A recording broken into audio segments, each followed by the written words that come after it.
ನಾರಾಯಣಾಯ ಪರಿಪೂರ್ಣಗುಣರ್ಣವಾಯ ವಿಶ್ವೋದಯ ಸ್ಥಿತಿಲಯೋನ್ನಿಯತಿಪ್ರದಾಯ ಜ್ಞಾನಪ್ರದಾಯ ವಿಬುಧಾಸುರಸೌಖ್ಯ ದುಃಖ ಸತ್ಕಾರಣಾಯ ವಿತತಾಯ ನಮೋ ನಮಸ್ತೆ. ಅಭ್ರಮಂ ಭಂಗರಹಿತಂ ಅಜಡಂ ವಿಮಲಂ ಸದಾ ಆನಂದತೀರ್ಥಮತುಲಂ ಭಜೇ ತಾಪತ್ರಯ. ಭವತೀಯದನುಭಾವಾದೇಡಮೋ ಕೋಪಿ ವಾಗ್ಮಿ ಜಡಮತಿರಪಿ ಜಂತುರ್ಚಾಯತೆ ಪ್ರಾಜ್ಞಮೌಲಿ ಸಕಲ ವಚನಚೇತೋ ದೇವತಾ ಭಾರತೀ ಸಾ ಮಮ ವಚಸಿ ನಿಧತ್ತಾಂ ಸನ್ನಿಧಿಂ ಮಾನಸೇ ಚ. ಅಸ್ಮದ್ಗುರು ಸಮಾರಂಭ ಟೀಕಾಕೃತ್ಪಾದ ಮಧ್ಯಗ ಶ್ರೀಮದಾಚಾರ್ಯ ಪರ್ಯಂತಾಂ ವಂದೇ ಗುರು ಪರಂಪರಾ. ವಿದ್ಯಾಯಾಂ ವಿಬುಧಾಚಾರ್ಯ ವೇದಜ್ಞಾನಾಬ್ಧಿಚಂದಿರಂ ದುರ್ಮತಧ್ವಾಂತಮಾರ್ತಾಂಡಂ ಸತ್ಯಜ್ಞಾನಮುನಿರ್ಭಯ. 50 ವರ್ಷಪರ್ಯಂತಂ ಸತತಂ ರಾಮಪೂಜಕ ಶ್ರೀ ಸತ್ಯಪ್ರಮೋದ ಗುರುರಾಟ್ ಭಾಸತಾಂ ನೋಕ್ಷತಂ. ಬಂಧುಸ್ತ್ವಂ ಗುರುರಿಷ್ಟದೈವತಮಿತಿ ತ್ವತ್ಪಾದ ಪಂಕೈರೋಹಂ ಪ್ರಾಪ್ತಂ ಮಾಂ ಪರಿಪಾಲಯೇತಿ ಸತತಂ ಯಾಚೆ ನಿಬದ್ಧಾಂಜಲಿ. ಚಿತ್ತಂ ಮದ್ಗುಣದೋಷ ಚಿಂತನ ವಿಧೋ ನೂನಂ ಮನಂ ಮಾ ಕೃತಃ. ಶ್ರೀ ಸತ್ಯಾತ್ಮಗುರು ತ್ವದಂಗ್ರಿಯುಗಲಂ ಹಿತ್ವಾ ನಮೇ ಸದ್ಗತಿ. ಯೈರಹಂ ಶುಕವತ್ ಸಮ್ಯಕ್ ಶಿಕ್ಷಿತೋಸ್ಮಿ ಕೃಪಾಲುವೇ ತಾನ್ ವಂದೇ ಧೇನುಪಾಚಾರ್ಯ ತತ್ವಜ್ಞಾನಾರ್ಥ ಸಿದ್ಧಿ.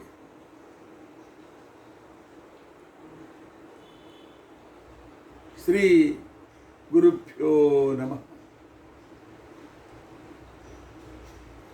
ಹರಿ ಓಂ.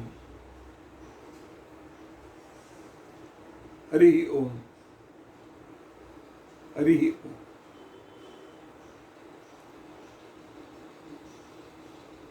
ಸ್ವಸ್ಥಸ್ತು ಅಸೇಢ ಸನ್ಮಂಗಲಾನಿ ಸಂತು.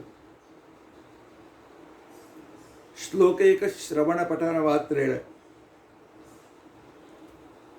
ವಕ್ತುಶ್ಚ ಶ್ರೋತೃಣಂ ನಿಖಿಲ ಕಲಿಕೃತ ಕಲ್ಮಷಾಪನೋದನ ಪಡುತ್ತಾರೆ ಧರ್ಮಾದ್ಯಖಿಲ ಪುರುಷಾರ್ಥ ಸಾಧನೆ ಭೂತೆ. ಅದ್ಯ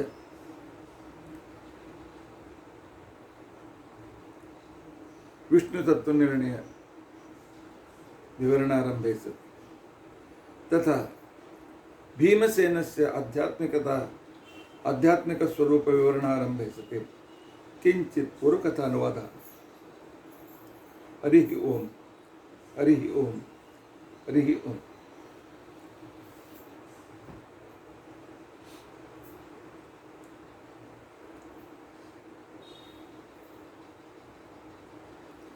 ಮುನ್ನಿನ ವಿಮಾನ್ ಕ್ರ್ಯಾಶ್ ಅಹಮದಾಬಾದ್ನಲ್ಲಿ ನಡೆರ್ತಕ್ಕಂಥ ಸಂದರ್ಭದಲ್ಲಿ ನನ್ನ ಅನೇಕ ಶಿಷ್ಯರು ಅಭಿಮಾನಿಗಳು ಫೋನ್ ಮಾಡಿ ಕೇಳ್ತಾ ಇದ್ದಾರೆ,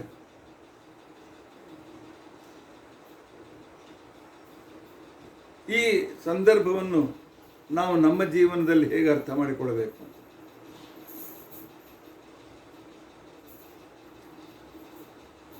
ಹೇಗೆ ಅರ್ಥ ಮಾಡಿಕೊಳ್ಳಬೇಕು, ನಾವು ಏನನ್ನು ತಿಳ್ಕೊಳ್ಬೇಕು, ನಮ್ಮ ಮುಂದಿನ ಪ್ಲ್ಯಾನ್ ಏನು ಇರಬೇಕು,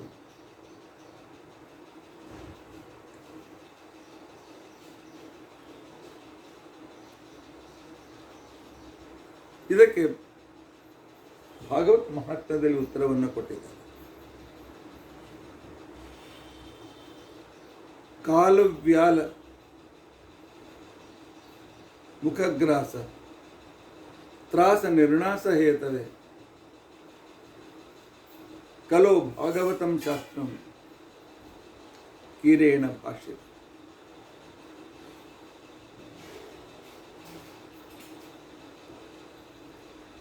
ಇದು ಕಲಿಕಾಲ, ಕಲಿಯುಗ.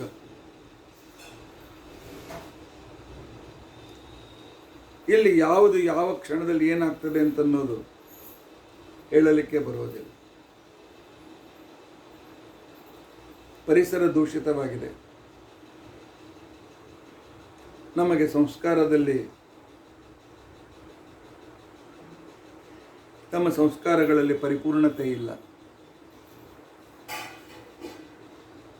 ನಿಶ್ಚಿತವಾದ ಮಾರ್ಗ ಇಲ್ಲ.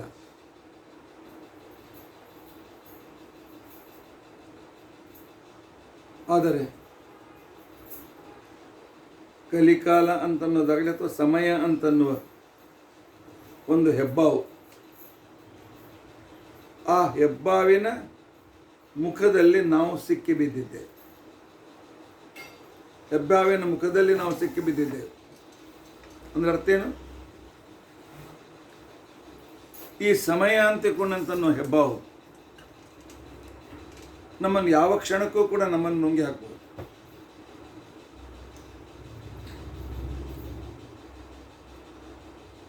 So be alert. ಏನ್ ಬಿ ಅಲರ್ಟ್? ಭಗವಂತ ನಮ್ಮನ್ನ ಭೂಮಿಗೆ ಕಳಿಸದ್ದು, ಮನುಷ್ಯ ಜನ್ಮ ಕೊಟ್ಟದ್ದು ಜ್ಞಾನ ಭಕ್ತಿ ವೈರಾಗ್ಯಗಳ ಮುಖಾಂತರ ನನ್ನ ಅನುಗ್ರಹ ಪಡೆಯಿರಿ, ನಿಮ್ಮ ಪಾಪಗಳನ್ನು ನಾನು ಕ್ಷಮಿಸಿ ನಿಮಗೆ ಉನ್ನತಿಗೆ ಅನುಕೂಲ ಮಾಡಿ ಕೊಡ್ತೇನೆ, ಕ್ರಮವಾಗಿ ಸಾಧನ ಮಾಡಿಸ್ತೇನೆ ಅಂತ ತಿಳ್ಕೊಂಡಂತೇಳಿ ಪರಮಾತ್ಮ ಯೋಗಕ್ಷೇಮ ಮಹಾಮ್ಯಹಂ ಅಂತ ತಿಳ್ಕೊಂಡಂತೇಳಿ ಭಗವದ್ಗೀತೆಯಲ್ಲಿ ಬಹಳ ಸ್ಪಷ್ಟವಾಗಿ ಹೇಳಿದ್ದಾನೆ. ಯೋಗ ಅಂದರೆ ಇಲ್ಲಿಯವರೆಗೂ ನೀವೇನು ಪುಣ್ಯ ಸಂಪಾದನೆ ಮಾಡಿದ್ದೀರಿ ಅದು ನಾಶವಾಗದಂತೆ ನೋಡ್ಕೊಳ್ತೇನೆ ಅಂತ. ಕ್ಷೇಮ ಅಂತಂದರೆ ಮುಂದೆ ಬರಬೇಕಾದದ್ದನ್ನು ನಿಮಗೆ ತಂದು ಕೊಡ್ತೇನೆ ಅಂತ. ಪ್ರಾಪ್ತಸ್ಯ ಪರಿರಕ್ಷಣಂ ಯೋಗ, ಅಪ್ರಾಪ್ತಸ್ಯ ಪ್ರಾಪ್ತಿ ಕ್ಷೇಮ.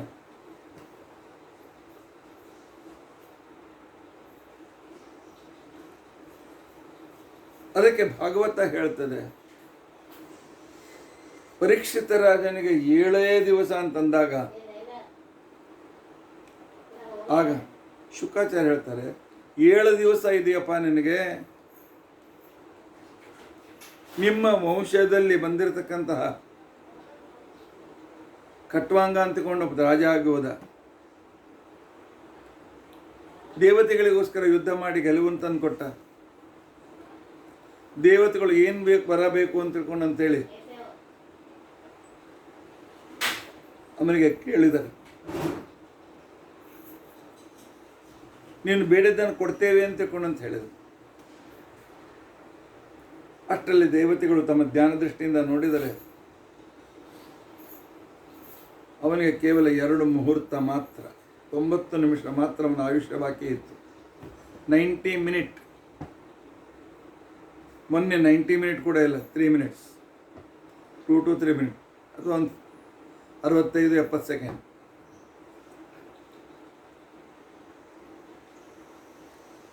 ಆಗ ದೇವತೆಗಳು ಹೇಳಿದ್ರು, ನಿನಗೆ ಇಷ್ಟೇ ವಯಸ್ಸಿದೆಪ್ಪ, ಆಗ ನಾನು ಚಿಂತೆ ಮಾಡೋದಿಲ್ಲ ಅಂತ ತಿಳ್ಕೊಂಡಂತಂದ ಸರ್ವಸ್ವವನ್ನು ಬಿಟ್ಟು ಭಗವಂತನ ಧ್ಯಾನದಲ್ಲಿ ಕೂತ್ಕೊಂಡ. ನಮಗೆ ಅದು ಕೂಡ ಗೊತ್ತಿಲ್ಲ. ಆ ಪ್ಲೇನಲ್ಲಿ ಕುಳಿತುಕೊಂಡಿರ್ತಕ್ಕಂಥವರಿಗೆ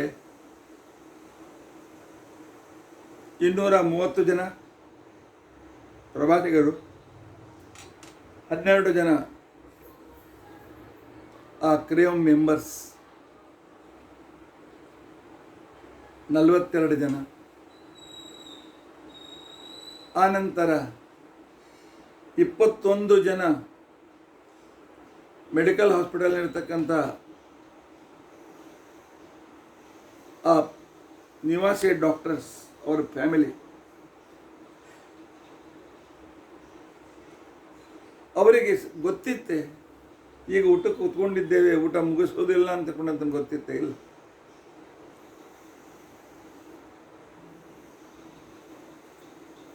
ಇದರಿಂದ ನಾವು ಕಲಿಯಬೇಕಾಗಿರ್ತಕ್ಕಂಥ ಸಂದರ್ಭ ಏನು ಅಂತ ತಿಳ್ಕೊಂಡಂತಂದ್ರೆ, ಈ ಕ್ಷಣ ನಮ್ದಾಗಿದೆ ಅಲ್ಲ, ಈಗಲೇ ಸಾಧನೆ ಮಾಡೋಣ. ಯಾಕೆ ಕಾಲ ಅಂತನೂ ಹೆಬ್ಬಾವಿನ ಬಾಯಲ್ಲಿ ಸಿಕ್ಕಿ ಬಿದ್ದಿದ್ದೇವೆ, ಅರ್ಧ ಒಳಗೆ ಅರ್ಧ ಹೊರಗೆ. ಅದು ಯಾವಾಗ ಒಳಗೆ ನುಂಗ್ತದೆ ಹೇಳಲಿಕ್ಕಾಗೋದಿಲ್ಲ. ಅದಕ್ಕೇನೆ ಶಾಸ್ತ್ರ ಹೇಳ್ತದೆ, ಗೃಹೀತ ಇವ ಕೇಶೇಶು ಮೃತ್ಯುನ ಧರ್ಮಮಾಚರೇತ್. ಮೃತ್ಯು ನನ್ನ ಕೂದಲು ಹಿಡಿದು ಎಳಿತಾ ಇದ್ದಾನೆ, ಅಷ್ಟಲ್ಲಿ ನಾನು ಸಾಧನೆ ಮುಗಿಸ್ಕೊಳ್ಬೇಕಾಗಿದೆ. ಹಾಗಾದ್ರೆ ಏನು ಮಾಡಬೇಕು? ಏನು ಮಾಡೋ ಕಾರಣ ಇಲ್ಲ. ಯಾವ್ದು ನಮ್ಮ ಕೈಲಿಲ್ಲ ಅದ್ರ ಬಗ್ಗೆ ಚಿಂತೆ ಮಾಡೋದು ಬೇಡ, ನಿಶ್ಚಿಂತೆ ಇರೋಣ. ನಿಶ್ಚಿಂತೆ ಇರೋಣ ಅಂದರೆ ಆಲಸ್ಯಾಗಿರ್ಬೇಕು ಅಂತ ಅರ್ಥ ಅಲ್ಲ. ಜೀವನ ಕ್ಷಣಭಂಗುರ, ಇನ್ನೊಂದು ಕ್ಷಣಕ್ಕೆ ಏನಾಗ್ತದೆ ಗೊತ್ತಿಲ್ಲ. ಅದಕ್ಕೋಸ್ಕರ ಭಗವಂತನಿಗೆ ಪ್ರಾರ್ಥನೆ ಮಾಡಿ, ಪರಮಾತ್ಮ ನನ್ನ ಜೀವನ ಕ್ಷಣಭಂಗುರ, ಆದರೆ ಸಾಧನೆ ಬಹಳ ಗುಡ್ಡದಷ್ಟು ಇನ್ನೂ ಸಾಧನೆ ಮಾಡುವುದು ಬಾಕಿ ಇದೆ. ನಿನಗೆ ನಾನು ಶರಣು ಬಂದಿದ್ದೇನೆ ಪರಮಾತ್ಮ. ಧಿಯೋ ಯೋನ ಪ್ರಚೋದಯಾತ್. ಈ ನನ್ನ ಕ್ಷಣಭಂಗುರ ವೇಳೆಯಲ್ಲಿಯೂ ಕೂಡ ಆಯುಷ್ಯ ಆರೋಗ್ಯಗಳನ್ನು ಕೊಟ್ಟು ನನ್ನ ಕಡೆಯಿಂದ ಸಾಧನೆ ಮಾಡಿಸು ಅಂತನ್ನುವ ಪ್ರಾರ್ಥನಾ ರೂಪ ಪ್ರಯತ್ನ ನಾವು ದಿನಾಲ್ ಮಾಡಲೇಬೇಕು. ಪ್ರಯತ್ನ ಮಾಡದೇ ಇದ್ದರೆ ಪರಮಾತ್ಮ ಯಾವ ಫಲವನ್ನು ಕೊಡುವುದಿಲ್ಲ. ಮಹಾಪ್ರಯತ್ನ ವರ್ಜಿತ ಹರೇರನುಗ್ರಹೋಚ್ಛಿತ. ನಾಳೆ ಮಾಡೋಣ, ನಾಡಿದ್ದು ಮಾಡೋಣ, ಮುಂದಿನ ತಿಂಗಳು ಮಾಡೋಣ, ಅನಂತರ ಮಾಡೋಣ ಇಲ್ಲ. ಸಾಧನೆ ಈಗಲೇ ಸ್ಟಾರ್ಟ್ ಮಾಡಿಬಿಡಿ. ನಮಗೆ ಸ್ಟಾರ್ಟಿಂಗ್ ಪ್ರಾಬ್ಲಮ್. ಹೇಗೆ ಪ್ಲೇನ್ಗಳಲ್ಲಿ ಟೇಕ್ ಆಫ್ ಅಂತ ಹೇಳಿರ್ತಲ್ಲ, ಅದು ಭಾಳ ಪ್ರಾಬ್ಲಮೆಟಿಕ್ ಆಗಿರುತ್ತೆ. ಅದಕ್ಕೆ ನಿಮಗೆ ಹೇಳ್ತಾರೆ ಅವರು, ಮೊಬೈಲ್ ಬಂದಿಡಿ, ಯಾವುದೇ ಇಲೆಕ್ಟ್ರಾನಿಕ್ ಸಾಮಾನು ಚಾಲು ಇಡಬೇಡಿ.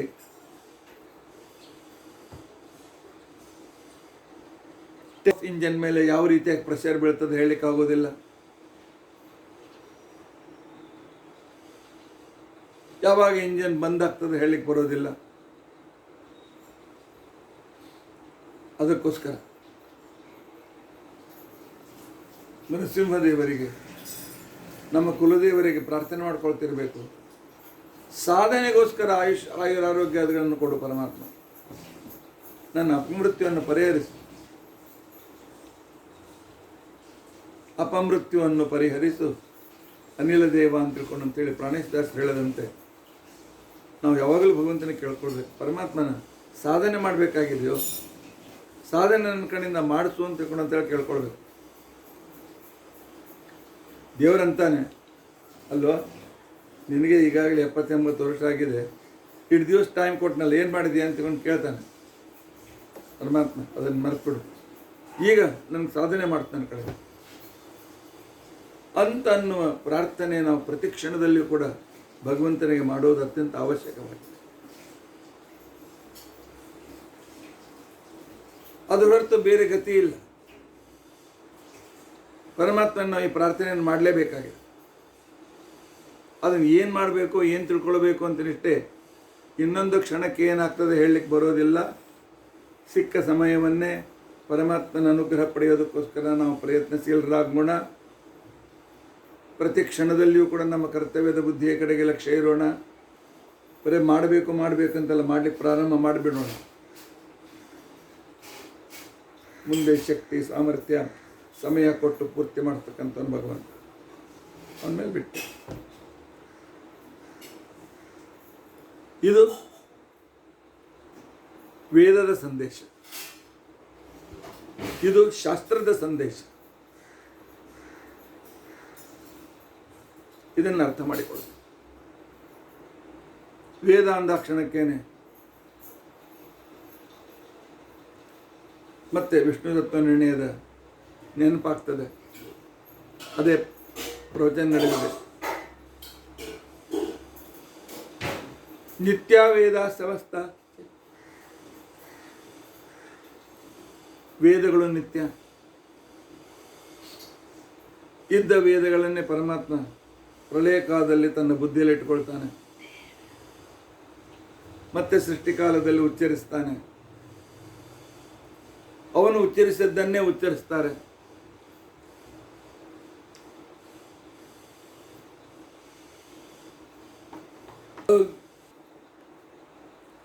ಪೂರ್ವ ಪಕ್ಷಿಗಳ ಪ್ರಶ್ನೆ ಈ ರೀತಿಯಾಗಿದೆ. ವೇದ ಅಂದರೆ ಏನು? ವಾಕ್ಯಗಳ ಸಮೂಹ. ವಾಕ್ಯಗಳು ಅಂತಂದ್ರೆ ಏನು? ಅನೇಕ ವರ್ಣಗಳ ಸಮೂಹ. ಅನೇಕ ವರ್ಣಗಳ ಸಮೂಹ. ಅ, ಆ, ಇ, ಉ, ಎ, ಐ, ಉ, ಔ, ಅಮ್ಮ, ಕ, ಕ, ಗ, ಗ, ಂಗ, ಚ, ಚ, ಜ, ಜ, ಯ, ಟ, ಟ, ಡ, ಡ, ಣ, ತ, ತ, ದ, ಧ, ನ, ಪ, ಪ, ಬ, ಬ, ಮ, ಯಾರ ಅಲವ ಇತ್ಯಾದಿ. ಈ ರೀತಿಯಾಗಿ ವರ್ಣಗಳು ಜಗತ್ತಿನಲ್ಲಿ ಇವೆ. ಆ ವರ್ಣಗಳನ್ನು ಉಪಯೋಗಿಸಿಕೊಂಡು ನಾವು ಒಂದು ವಿಶಿಷ್ಟ ಕ್ರಮದಲ್ಲಿ ನಮ್ಮ ವ್ಯವಹಾರವನ್ನು ಮಾಡ್ತೇವೆ. ವರ್ಣಗಳು ನಿತ್ಯ, ಆದರೆ ನಮಗೆ ಬೇಕಾದಂತೆ ನಾವು ಜೋಡಿಸಿಕೊಳ್ಳಂದು ಇದು ನಮ್ಮ ಕೆಲಸ. ಇಂತಹ ಸಂದರ್ಭ ಬಂದಾಗ ಒಂದು ಆನುಪೂರ್ವಿ ಇರಬೇಕಾಗ್ತದೆ. ಆನುಪೂರ್ವಿ ಅಂತಂದ್ರೆ ಯಾವುದು ಮೊದಲು ಹೇಳಬೇಕು, ಯಾವುದು ನಂತರ ಹೇಳಬೇಕು ಅಂತಕ್ಕಂಥದ್ದನ್ನು ವಿಚಾರ ಮಾಡಿ ಆ ವರ್ಣಗಳನ್ನು ಜೋಡಿಸ್ಬೇಕಾಗ್ತದೆ. ರಾಜ, ನೀನು ರಾಜ ಅಂತಕೊಂಡಂತಂದ್ರೆ ಎದುರಿಗಿದ್ದು ಒಳ್ಳೆ ವ್ಯಕ್ತಿ ಖುಷಿ ಆಗ್ತಾನೆ. ಅದರ ಬದಲ ನಾವು ಉಲ್ಟಾ ಮಾಡಿದರೆ ನೀನು ಜಾರ ಅಂತಕೊಂಡಂತ ಹೇಳಿದ್ರೆ ಎದುರಿಗಿದ್ದ ವ್ಯಕ್ತಿ ಕೆನ್ನಿಗೆ ಕೊಡ್ತಾನೆ. ಜಾರ ಅಂತಕೊಂಡಂತಂದ್ರೆ ಹೆಂಡತಿಯನ್ನು ಬಿಟ್ಟು ಅನೇಕ ಪರಸ್ತ್ರೀಯರ ಜೊತೆ ಹೋಗ್ತಕ್ಕಂಥವನು ಅಂತ ಅರ್ಥ. ಸ್ವಲ್ಪ ಚೇಂಜ್ ಆದ ಕ್ಷಣಕ್ಕೆ ಬದಲಾವಣೆ. ಈ ರೀತಿಯಾದ ತನಗೆ ಬೇಕಾದ ರೀತಿಯಲ್ಲಿ ವಾಕ್ಯಗಳನ್ನು ಜೋಡಣೆ ಮಾಡ್ತಕ್ಕಂಥ ಕ್ರಮ ಅಂತಕೊಂಡಂತನಿದೆ. ಈ ಕ್ರಮ ಇದೇ ರೀತಿಯಾಗಿ ಇದೆ ಅಂತಕೊಂಡಂತ ಹೇಳಲಿಕ್ಕೆ ಬರೋದಿಲ್ಲ. ವರ್ಣ ನಿತ್ಯ, ವರ್ಣಗಳ ಸಮೂಹ ವೇದ ನಿತ್ಯ, ಆದರೆ ಕ್ರಮ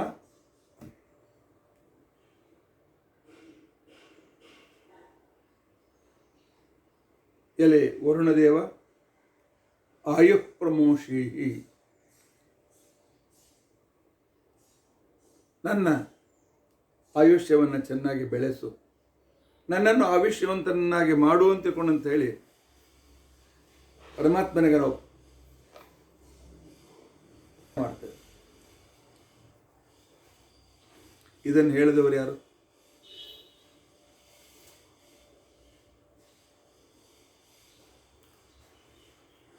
ನನ್ನ ಆಯುಷ್ಯವನ್ನು ಬೆಳೆಸು ಅಂತಕೊಂಡಂತ ಹೇಳಿ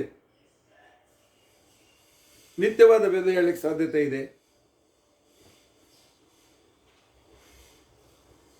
ವ್ಯಂಜನಗಳಿವೆ, ಸ್ವರಗಳಿವೆ, ತಾವೇ ಅಕ್ಷರಗಳನ್ನು ಜೋಡಿಸ್ಕೊಂಡು ಜಗತ್ತಿನಲ್ಲಿ ನಮ್ಮ ಎದುರಿಗೆ ಬರ್ತವೆ.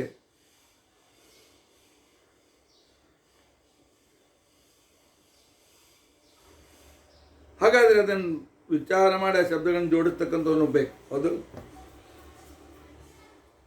ಜೋಡಿಸಿ ಆ ನಂತರ ಅದನ್ನು ವ್ಯವಹಾರ ಮಾಡ್ತಕ್ಕಂಥವನು ಬೇಕು. ಹುಡುಗರಿಗೆ ನಾವು ವರ್ಣಮಾಲೆ ಕಲಿಸುವಾಗ ಛ, ಜ, ಝ, ಯ ಮೊದಲು ಸ್ವರವ್ಯಂಜನಗಳನ್ನು ಕಲಿಸ್ತೇವೆ. ಆನಂತರ ಕ, ಮ, ಲ, ಆ ಸಣ್ಣ ಹುಡುಗ ಹೇಳ್ತಾನೆ, ಇದು ಓದು ಕ ಮ ಲ. ಏನಾಯ್ತು? ಕಮಲ ಅಂದರೆ ಒಂದು ಹೂವು, ಒಂದು ಹೂವು ಆಯಿತು, ಹೂವಿನ ಸಂಕೇತವಾಯಿತು. ಆದರೆ ಆ ರೀತಿಯಾಗಿ ಅವುಗಳನ್ನು ಜೋಡಿಸಿದವರು ಯಾರು? ಆ ರೀತಿಯಾಗಿರ್ತಕ್ಕಂಥ ಜೋಡಣೆ ಯಾರು ಮಾಡಿದ್ದು? ಪ್ರಶ್ನೆ ಮಾಡ್ತಾನೆ ಅವನು. ವರ್ಣಾಹ ತಾವತ್ ನಿತ್ಯತ್ವಾತ್, ವರ್ಣಗಳು ನಿತ್ಯವೂ ಆಗಿವೆ, ಸರ್ವಗತತ್ವಾಚ್ಚ, ಸರ್ವಗತವೂ ಆಗಿವೆ, ಆದರೆ ಕ್ರಮ ಇಲ್ಲ. ಯಾಕೆ? ನನಗೆ ಬೇಕಾದ ರೀತಿಯಲ್ಲಿ ನಾನು ಕಮಲವನ್ನು ಜೋಡಿಸ್ತೇನೆ. ನನಗೆ ಕಮಲ ಬೇಕಾಗಿದೆಯೋ ಅಥವಾ ನನಗೆ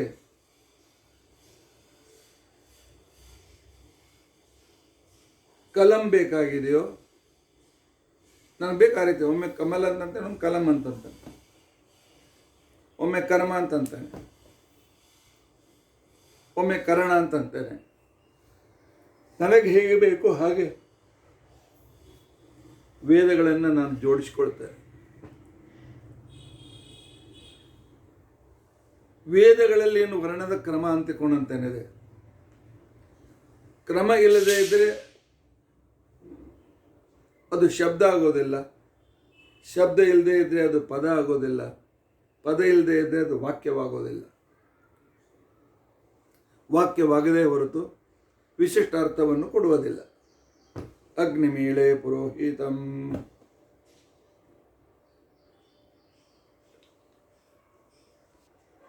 ನಾನು ಅಗ್ನಿಯನ್ನು ಪ್ರಾರ್ಥನೆ ಮಾಡ್ತೇನೆ, ನಾನು ಅಗ್ನಿಯನ್ನು ಪ್ರಾರ್ಥನೆ ಮಾಡ್ತೇನೆ. ಅಪೌರುಷೇಯವಾದ ನಿತ್ಯವಾದ ವೇದ ಈ ರೀತಿ ಹೇಳ್ತದೆ.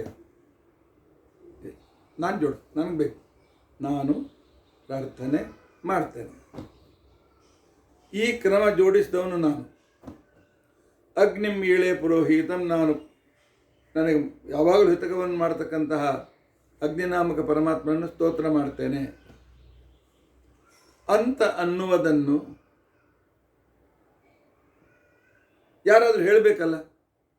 ಹೇಳಬೇಕಾಗಿದ್ದರೆ ಅವನು ಪುರುಷನಾಗಿರಲೇಬೇಕು. ಪುರುಷ ಅಂದರೆ ದೇಹಧಾರಿ ಮನುಷ್ಯನಾಗಿರಲೇಬೇಕು. ಮನುಷ್ಯೋ ದೇವತೆಯೋ ಋಷಿಯೋ ಒಟ್ಟಾಗಿರಲೇಬೇಕು. ಅವನು ತಯಾರಿಸಿದ್ದರಿಂದಾಗಿ ಕಾಮನ್ ಪ್ರಶ್ನೆ ಇದೆ, ಅದು ಪೌರುಷೇಯವಾಯ್ತಲ್ಲ. ಅದು ಪೌರುಷೇಯ ಆಯ್ತು. ಆದ್ದರಿಂದಾಗಿ ವಾಕ್ಯ ವೇದದಲ್ಲಿ ಬಂದಿರತಕ್ಕಂಥ ವಾಕ್ಯಗಳನ್ನು ಇವು ನಿತ್ಯ ಅಂತ ಹೇಗೆ ಕರೀತೇವೆ? ಯಾಕೆ ಅವನು ಮಾತನಾಡಿದ. ವಿಶ್ವಾಮಿತ್ರ ಕಂಡು ಬಂತು. ತತ್ ಸವಿತುರ್ವರೆಣ್ಯಂ ಭರ್ಗೋ ದೇವಸ್ಯ ಧೀಮಹಿ ಧಿಯೋ ಯೋ ನಃ ಪ್ರಚೋದಯಾತ್ ಅಂತನ್ನೋ ವಾಕ್ಯವನ್ನು ಪ್ರತ್ಯಕ್ಷೀಕರಿಸಿಕೊಂಡು ವಿಶ್ವಾಮಿತ್ರರು ಹೇಳಿದರು. ವಿಶ್ವಾಮಿತ್ರರು ಹೇಳಿದ ಮೇಲೆ ತತ್ಸವಿತುರ್ವರೆಣ್ಯಂ ಭರ್ಗೋ ದೇವಸ್ಯ ಧೀಮಹಿ ಧಿಯೋ ಯೋ ನಃ ಪ್ರಚೋದಯಾತ್, ಇದು ಅಪೌರುಷೇಯ ಹೇಗಾಗ್ತದೆ ಅಥವಾ ನಿತ್ಯ ಹೇಗಾಗ್ತದೆ? ಹುಟ್ಟಿದ್ದು ಸಾಯಲೇಬೇಕಲ್ಲೇನೋ? ಹುಟ್ಟಿತು, ಅದಕ್ಕೆ ಮರಣ ಇದೆ. ಅಗ್ನಿಂ ಈಳೆ ಪುರೋಹಿತಂ ಸಹಸ್ರತೀರ್ಷ ಪುರುಡ ಸಹಸ್ರಾಕ್ಷ ಸಹಸ್ರಪಾತ್. ಇದನ್ನು ಒಬ್ಬ ವ್ಯಕ್ತಿ ಸ್ತೋತ್ರ ಮಾಡುವಾಗ ಹೇಳಬೇಕು, ನಿನಗೆ 1000 ತಲೆಯಪ್ಪ, ಸಾವಕವಿದೆ ಅಂತಕೊಂಡಂತೆ. ವ್ಯಕ್ತಿ ಯಾವಾಗ ವರ್ಣಗಳನ್ನು ಜೋಡಿಸಿ ಆನುಪೂರ್ವಿಯನ್ನು ಜೋಡಿಸಿ ಹೇಳ್ತಾನೆಯೋ ಆಗ ಹೇಳಿದಾಗ ಅದು ಪೌರುಷೇಯವಾಗ್ತದೆ. ಯಾಕೆ? ನಾನು ಅದನ್ನು ಜೋಡಿಸಿದ್ದೇನೆ.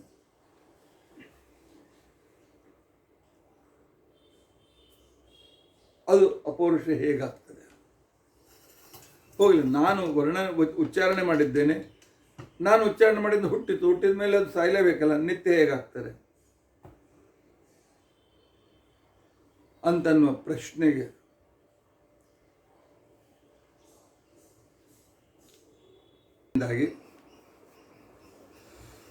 ಕ್ರಮದಿಂದ ವಾಕ್ಯಗಳ ನಿರ್ಮಾಣ ಏನಾಗಿದೆ, ಇದನ್ನು ಒಬ್ಬ ವ್ಯಕ್ತಿ ತನಗೆ ಬೇಕಾದಂತೆ ಕೆಲವು ಕಡೆಯಲ್ಲಿ ಪರಮಾತ್ಮ ನೀನು 1000 ತಲೆ ಉಳ್ಳವನು 1000 ಕಣ್ಣುಳ್ಳವನು ಅಂತ ವರ್ಣನೆ ಮಾಡಿದ. ಮತ್ತೊಂದು ಕಡೆಗೆ ಮಹಾಲಕ್ಷ್ಮೀ ದೇವಿ ಹೇಳಿದ್ಲು, ನಾನು ಅಹಂ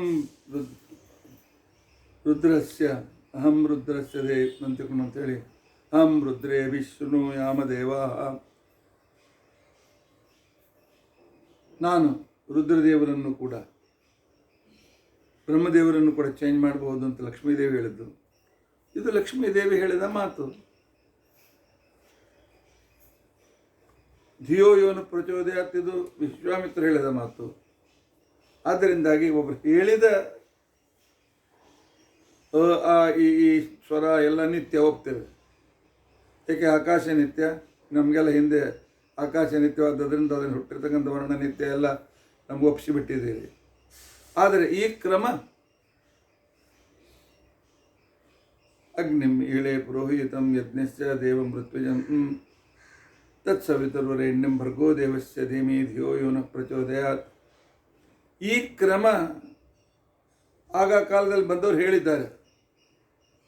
ಆದ್ದರಿಂದ ಅದು ಯಾಕೆ ಪೌರುಷೇಯವಾಗಬಾರದು, ವೇದ ಅಪೌರುಷೇಯ ಅಂತ ಹೇಗೆ ಹೇಳ್ತೀರಿ ಅಂದರೆ ಬಹಳ ಮಹತ್ವಪೂರ್ಣವಾದ ವಿಚಾರವನ್ನು ನಮಗೆ ಟೀಕಾಕೃತ್ಪಾದರು ನಮಗೆ ತಿಳಿಸಿಕೊಡ್ತಾರೆ. ವೇದ ಆಚಾರ್ಯರ ಮಾತಿನ ಅಭಿಪ್ರಾಯವನ್ನು ಇಟ್ಟುಕೊಂಡು ನಿತ್ಯಾವೇದ ಸಮಸ್ತಾಶ್ಯಂತೆ ಕೊಡಂತನ್ನುವ ಅಭಿಪ್ರಾಯವನ್ನು ಇಟ್ಟುಕೊಂಡು ಅವರು ಹೇಳ್ತಾರೆ, ನಹಿ ವಯಂ ವೇದಸ್ಯ ಕೂಟಸ್ಥ ನಿತ್ಯತಾಂ ಬ್ರೂಮಃ. ನಿತ್ಯತ್ವದಲ್ಲಿ ಅನೇಕ ನಿತ್ಯತ್ವ ಇದೆ. ಕೂಟ ಅಂತಿಕೊಂಡಂಥದ್ದು ಅವ್ಯಾಕೃತ ಆಕಾಶ. ಅವ್ಯಾಕೃತ ಆಕಾಶ ಒಂದೇ ರೀತಿಯಾಗಿದೆ, ಅದರಲ್ಲಿ ಬದಲಾಗೋದಿಲ್ಲ.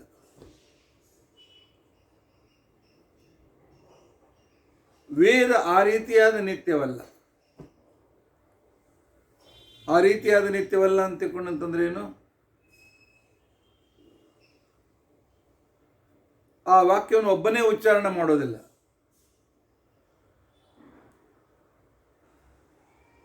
ಅಪೌರುಷೇಯವಾಗಿ ಇರುವ ವೇದದಲ್ಲಿ ಅಗ್ನಿಂ ಈಳೆ ಪುರೋಹಿತಂ ಅಂತಿಕೊಂಡಂತಿದೆ. ಸರ್ವಜ್ಞನಾದ ಪರಮಾತ್ಮ ಆ ವೇದವನ್ನು ತನ್ನ ಬುದ್ಧಿಯಲ್ಲಿ ಇಟ್ಕೊಂಡು ಸೃಷ್ಟಿಯಾದೆಯಲ್ಲಿ ಅಗ್ನಿಂ ಈಳೆ ಪುರೋಹಿತಂ ಅಂತಂದ. ಅವನು ಹೇಳೋದ್ರಲ್ಲಿ ಅಗ್ನಿ ಸ್ತೋತ್ರ ಈ ರೀತಿ ಮಾಡಿ ಅಂತ ಹೇಳಿ ಬ್ರಹ್ಮದೇವರು ಅದನ್ನೇ ಉಚ್ಚಾರಣೆ ಮಾಡಿದರು. ಹೌದು, ಪರಮಾತ್ಮ ಹೇಳಿದಂತೆ ಅಗ್ನಿಯನ್ನು ಪ್ರಾರ್ಥನೆ ಮಾಡುವಾಗ ಈ ಶಬ್ದಗಳನ್ನು ಉಚ್ಚಾರಣೆ ಮಾಡಿ ಅಂತ ತಿಳ್ಕೊಂಡಂತೆ. ಅದೇ ಅಗ್ನಿಂ ಈಳೆ ಪುರೋಹಿತಂ. ವಸಿಷ್ಠರು ಯಜ್ಞದ ಒಡ್ಡದ ಮೇಲೆ ಕುತ್ಕೊಂಡು ಹೇಳ್ತಾರೆ, ಅಗ್ನಿ ನಿನ್ನನ್ನು ಪ್ರಾರ್ಥನೆ ಮಾಡ್ತೇನೆ ಅಂತ ತಿಳ್ಕೊಂಡಂತೆ. ವಸಿಷ್ಠರು ಹೇಳಿರ್ತಕ್ಕಂಥದ್ದನ್ನೇ ಆನಂತರ ವ್ಯಾಖ್ಯಾನಕಾರ ಅಗ್ನಿಂ ಈಳೆ ಪುರೋಹಿತಂ ಅಂತಕೊಂಡಂತ ಹೇಳಿದ್ರು. ನಮ್ಮ ಪರಮ ಗುರುಗಳು ನಮ್ಮ ಗುರುಗಳಿಗೆ ತಿಳಿಸ್ಕೊಟ್ರು, ಅಗ್ನಿಂ ಈಳೆ ಪುರೋಹಿತಂ, ಈ ಮಂತ್ರದಿಂದ ಅಗ್ನಿ ಸ್ತೋತ್ರ ಮಾಡಪ್ಪ ಅಂತ ತಿಳ್ಕೊಂಡಂತ ಹೇಳಿ. ಈಗ ನಾನು ಕೂಡ ಅಗ್ನಿಂ ಈಳೆ ಪುರೋಹಿತಂ ನಿಮ್ಮ ಎದುರಿಗೆ ಹೇಳ್ತಾ ಇದ್ದೇನೆ, ಅಗ್ನಿಯನ್ನು ಈ ರೀತಿ ಮಾಡ್ರಿ ಅಂತ ತಿಳ್ಕೊಂಡಂತೆ.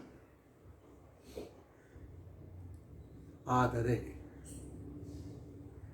ಅಗ್ನಿಂ ಈಳೆ ಪುರೋಹಿತಂ ಅಂತನ್ನೋದು ಪರಮಾತ್ಮ ಏನು ಉಚ್ಚಾರಣೆ ಮಾಡಿದ ಅದೇ ರೀತಿಯಾಗಿ ನಾವೆಲ್ಲರೂ ಉಚ್ಚರಿಸುವ ಕರ್ತೃಗಳು ಬೇರೆ ಬೇರೆ ಆಗಿದ್ದರೂ ಕೂಡ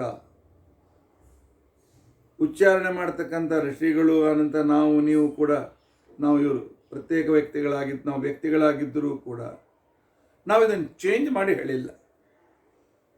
ಶಬ್ದತಃ ಅರ್ಥತಃ ಶಬ್ದತಃ ಅರ್ಥತಶ್ಚ ಸರ್ವದಾ ಏಕಪ್ರಕಾರತಾಮೇವ ವೇದಸ್ಯ ನಿತ್ಯತ್ವಂ. ವೇದದ ನಿತ್ಯತ್ವ ಹೇಗೆ ಅಂತಕೊಂಡಂತಂದರೆ ಶಬ್ದತಃ ಮತ್ತು ಅರ್ಥತಃ. ಅಗ್ನಿಮೇಳೆ ಪುರೋಹಿತಂ, ಈ ಶಬ್ದ ಚೇಂಜ್ ಆಗಲಿಲ್ಲ.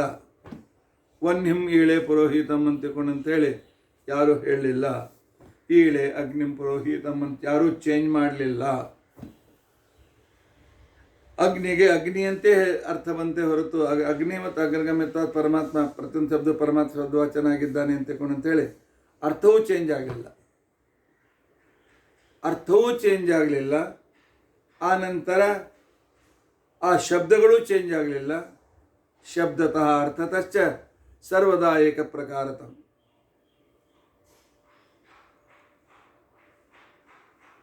ಇಲ್ಲ ಮತ್ತು ಕ್ರಮ ಈ ರೀತಿಯಾಗಿ ಬರಬೇಕಾಗಿದ್ದು ಒಬ್ಬ ಯಾರಾದರೂ ಹೇಳಬೇಕಲ್ಲ ಅಂತಕೊಂಡಂತಂದರೆ ಮೊಟ್ಟ ಮೊದಲು ಆ ವ್ಯಕ್ತಿ ಯಾರು ನೀವು ಹೇಳ್ಬೇಕಾದ್ರೆ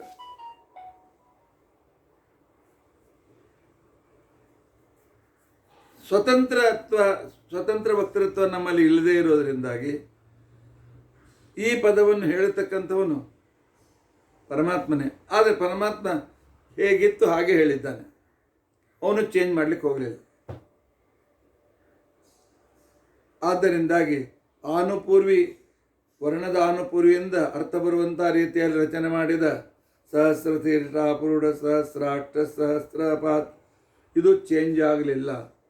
ಇದು ಹೀಗೆ ಪರಮಾತ್ಮ ಹೇಳಿದ, ಹೀಗೆ ಬ್ರಹ್ಮದೇವರು ಹೇಳಿದರು, ಹೀಗೆ ನಂತರದವರು ಹೇಳಿದರು, ನನಗೆ ಗುರುಗಳು ಹೇಳಿದರು, ನಾನು ನಿಮಗೆ ಹೇಳ್ತಾ ಇದ್ದೆ.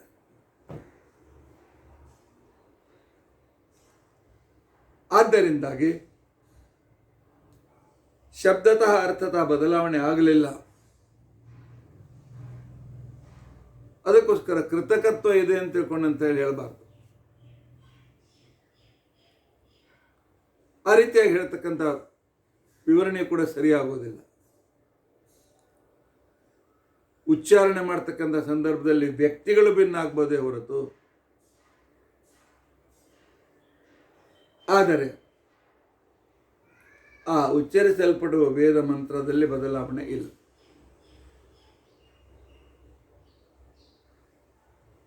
ಸ್ವತಂತ್ರ ವ್ಯಕ್ತಿ ಇಲ್ಲದೇ ಇದ್ದದ್ರಿಂದಾಗಿ ವೇದವನ್ನು ಯಾರು ಉಚ್ಚಾರಣೆ ಮಾಡಿದ್ದಾರೆ ಅಂತೇಳಿ ಯಾರಿಗೂ ಗೊತ್ತಿಲ್ಲ. ಅದರಿಂದಾಗಿ ಅಂತ ಹೇಳಿ ಅಡ್ಡಿಯೂ ಇಲ್ಲ, ಅಪೌರುಷ ಅಂತ ಯಾವ ಅಡ್ಡಿಯೂ ಇಲ್ಲ. ನಾರಾಯಣ ಪಂಡಿತಾಚಾರ್ಯರು ಕಾಂತಾಯ ಕಲ್ಯಾಣ ಗುಣೇ ಕಥಾಮ್ನೆ ಅಂತ ರಚನೆ ಮಾಡಿದರು. ನಾರಾಯಣ ಪಂಡ ಮಧ್ವಾಚಾರ್ಯ ಕಾಲಕ್ಕಿದ್ದವರು. 14ನೇ ಶತಮಾನದಲ್ಲಿ ಬಂದಿರತಕ್ಕಂತಹ ವ್ಯಾಸರಾಜರು ವಾದಿರಾಜರು ಅವರು ಕಲ್ಯಾಣ ಗುಣೇಕ ಧಾಮ್ನೆ ಅಂತ ಉಚ್ಚಾರಣೆ ಮಾಡಿದರು.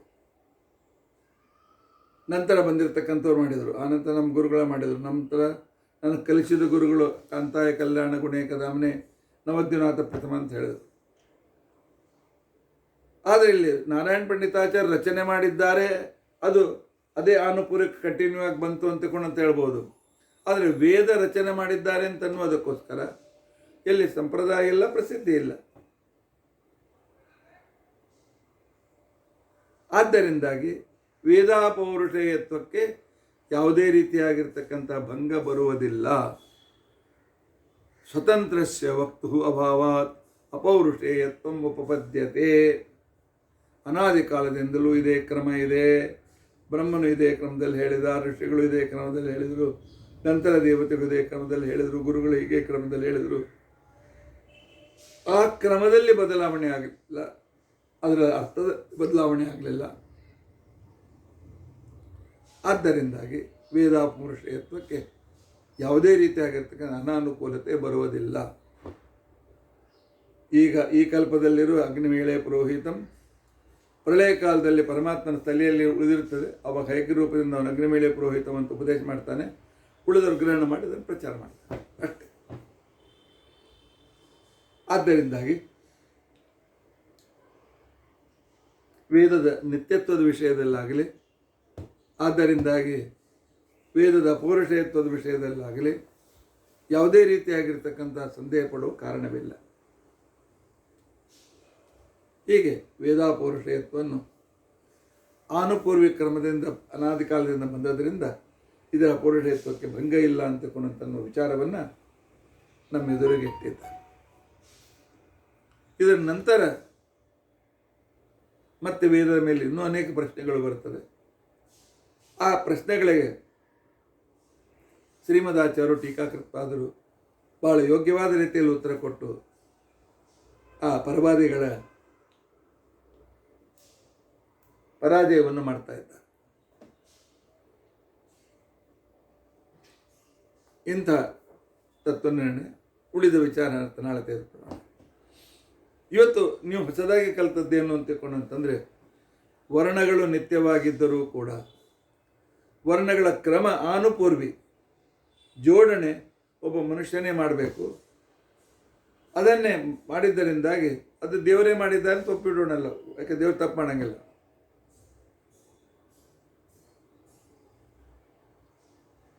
ದೇವರೇ ಮಾಡಿದ್ದಾನೆ ಅಂತಂದ್ರೂ ಕೂಡ ಅಲ್ಲಿ ಪೌರುಷೇಯತ್ವ ಬರ್ತದೆ. ಆದ್ದರಿಂದ ದೇವರ ಮಾತನ್ನು ಹೇಳೋದಿಲ್ಲ. ಅದಕ್ಕೆ ಇದು ಈ ಕ್ರಮದಲ್ಲಿಯೇ ಅನಾದಿ ಕಾಲದಿಂದ ವೇದ ಇದೆ, ಇದೇ ಅರ್ಥದಲ್ಲಿ ಇದೆ. ಆ ಕ್ರಮದಲ್ಲಿ ಮೊದಲಿನಿಂದ ಪರಮಾತ್ಮ ಉಚ್ಚಾರಣೆ ಮಾಡ್ತಾ ಬಂದಾನೆ, ನಂತರದ ಉಚ್ಚಾರಣೆ ಮಾಡಿದ್ದಾರೆ. ಆ ಕ್ರಮದಲ್ಲಿ ಯಾವುದೇ ಇಲ್ಲ. ಆದ್ದರಿಂದಾಗಿ ವೇದ ಅಪೌರುಷೇಯ, ಇದು ನಿಶ್ಚಿತ. ಇಷ್ಟು ಇವತ್ತಿನ ದಿವಸ ನಾವು ತಿಳಿದುಕೊಂಡಿದ್ದೇವೆ. ಮುಂದೆ ಮತ್ತೆ ಪುನಃ ಏನು ಆಕ್ಷೇಪ ಬರ್ತದೆ, ಅದಕ್ಕೇನು ಉತ್ತರ ಅಂತ ಅನ್ನೋದನ್ನು ಶ್ರೀಮದಾಚಾರ್ಯರು ಟೀಕಾಕೃತ್ಪಾದ ಹೇಳೋರಿದ್ದಾರೆ. ಅದನ್ನು ನಾವು ತಿಳಿದುಕೊಳ್ಳಿಕ್ಕೆ ಪ್ರಯತ್ನಿಸೋಣ. ವಿಷ್ಣು ತತ್ವ ನಿರ್ಣಯದ ವೇದ ಅಪೌರುಷೇಯತ್ವ ಒಂದು ಸಾಧನೆಯನ್ನು ಶ್ರೀಮದಾಚಾರ್ಯ ಹೇಗೆ ಮಾಡಿದರು ಅಂತನ್ನು ಕಂಡಿದ್ದೀರಿ. ಎಷ್ಟೇ ಶ್ರಮ ಪಡ್ತಾ ಇದ್ದಾರೆ ಮಧ್ವಾಚಾರ್ಯರು ವೇದ ಅಪೌರುಷೇಯತ್ವದ ಸಾಧನೆಗೋಸ್ಕರ. ಯಾಕೆ ಅಂತ ತಿಳ್ಕೊಂಡಂತಂದರೆ, ಪರಮಾತ್ಮನ ಅತೀಂದ್ರಿಯ ಮಹಿಮೆಗಳನ್ನು ತಿಳಿಸೋದಕ್ಕೋಸ್ಕರ ವೇದವೇ ಮುಖ್ಯ ಸಾಧನ.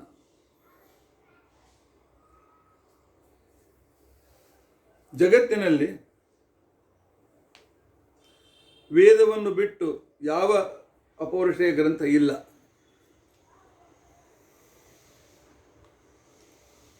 ಇದು ನಮ್ಮ ಸತ್ಯವಾದ ಸಿದ್ಧಾಂತ. ಏನು ಹೇಳಬೇಕು ಅಂತ ಹೇಳ್ತಾ ಇಲ್ಲ. ಇದರಿಂದಾಗಿ ನಮ್ಮ ಭಾರತೀಯ ಸನಾತನ ಸಂಸ್ಕೃತಿ ಇದು ಸತ್ಯ. ಇಲ್ಲಿ ಮೋಸ, ವಂಚನೆ ಮತ್ತು ಯಾವುದೇ ರೀತಿಯ ದೋಷಗಳಿಲ್ಲ, ಕ್ರೂರತೆಗಳಿಲ್ಲ.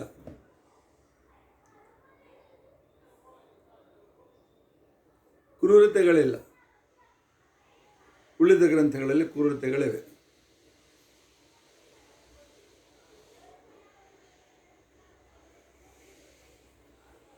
ಸಂದರ್ಭಗಳಿವೆ. ಇನ್ನೊಬ್ಬರನ್ನು ನಾಶಪಡಿಸುವಂತೆ ಕೊಂಡಂತಿದೆ. ಅನೇಕ ಇಂಥ ಮಾತುಗಳಿವೆ.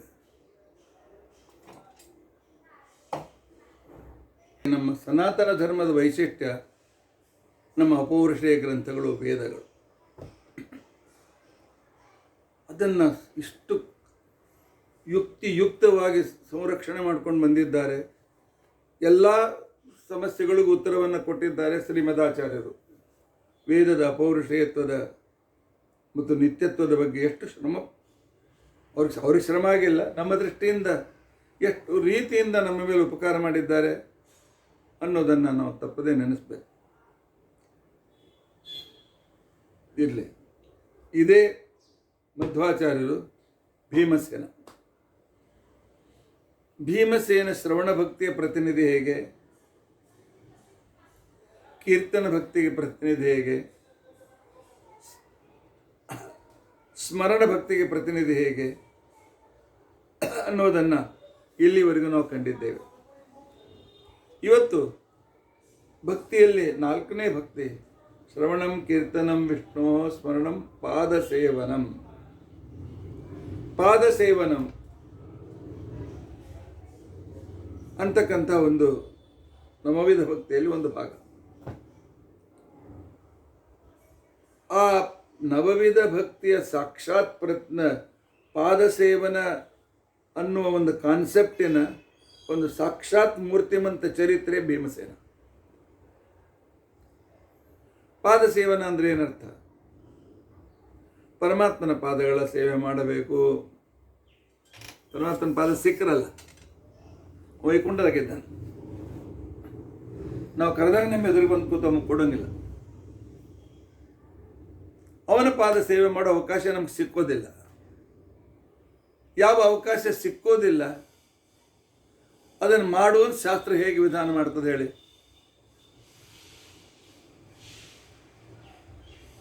ಆಗ ವಿಧಾನ ಮಾಡಲಿಕ್ಕೆ ಆಗ್ತದೇನು? ಯಾವುದು ಅಸಂಭವ ಅದನ್ನು ವಿಧಾನ ಮಾಡಬಾರ್ದು ಅಂತ ನಿಯಮ ಇದೆ. ಹಾಗಾದರೆ ಪಾದ ಸೇವನ ಅಂದರೆ ಏನರ್ಥ?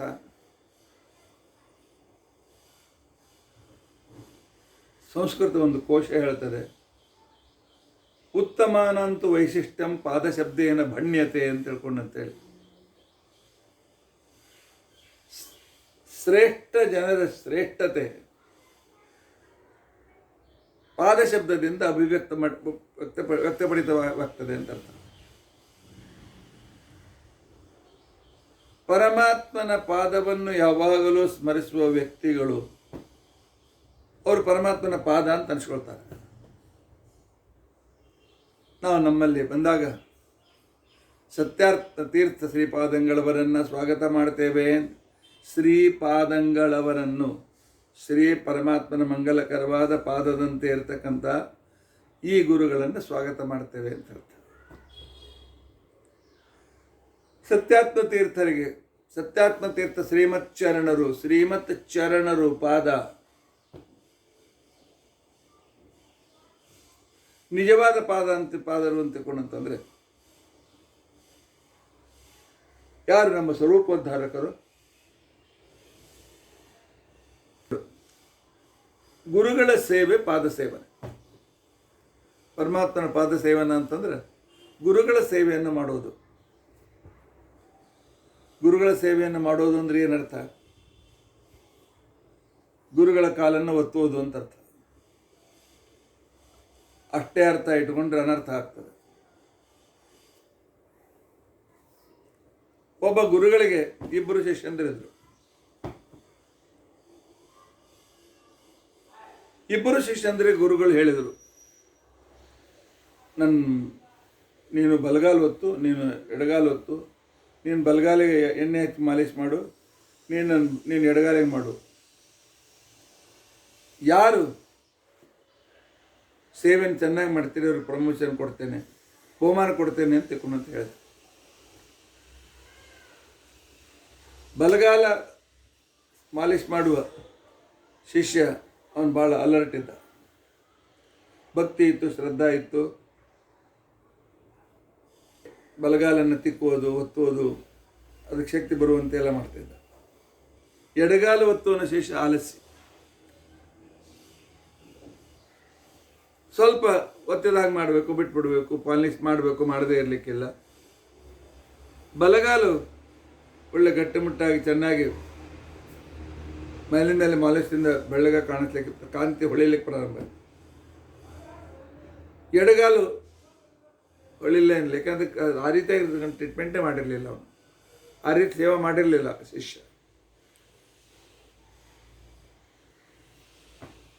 ಗುರುಗಳು ಹೇಳಿದ ಡೇಟ್ ನಾಳೆ ಕೊನೆ ದಿವಸ.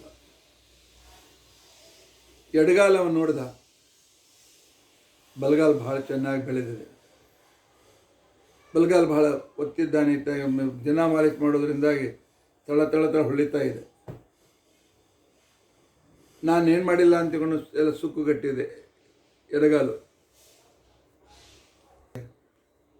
ನಾನು ಪಾಸ್ ಆಗೋದು ಹೇಗೆ? ನಾನು ಫಸ್ಟ್ ರ್ಯಾಂಕ್ ಬರೋದು ಹೇಗೆ? ಆಗೊಂದು ತಲೆಯಲ್ಲಿ ಒಂದು ವಿಚಾರ ಬಂತು. ರಾತ್ರಿ ಗುರುಗಳ ಮಡಗಲಿಗೆದಾಗ ಬಲಗಾಲ್ ಕಟ್ ಮಾಡಿಬಿಡು, ಆಗ ಉಳಿದದ್ದು ಒಂದೇ ಕಾಲು. ಅದರಿಂದ ಕಂಪೇರ್ ಮಾಡಲಿಕ್ಕೆ ಇನ್ನೊಂದು ಕಾಲಿಲ್ಲ, ಆದರೆ ಇದೇ ಕಾಲು ಶ್ರೇಷ್ಠ ಅಂತ ಅನಿಸ್ಕೊಳ್ತದೆ. ಇನ್ನೊಬ್ಬ ವ್ಯಕ್ತಿಯನ್ನ ಕೊಂದು ನಾನು ಗ್ರೇಟ್ ಅನ್ಸ್ಕೊಳ್ಬೇಕು ಅಂತ ಹೇಳಿ ಸುಖವಾಗಿರಬೇಕು ಅಂತ ಬಯಸೋದು ಆಸುರಿ ಆನಂದ ಅಂತ ತಿಳ್ಕೊಂಡಂತಾರೆ.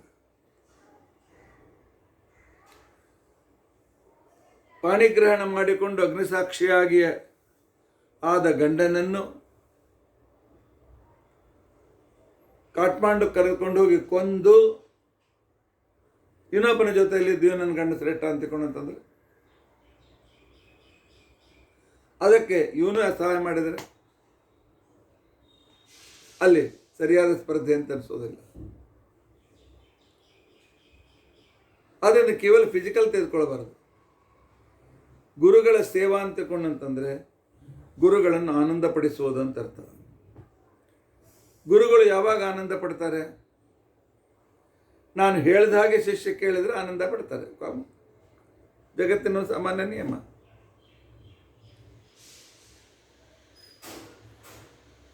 ಆನಂತರ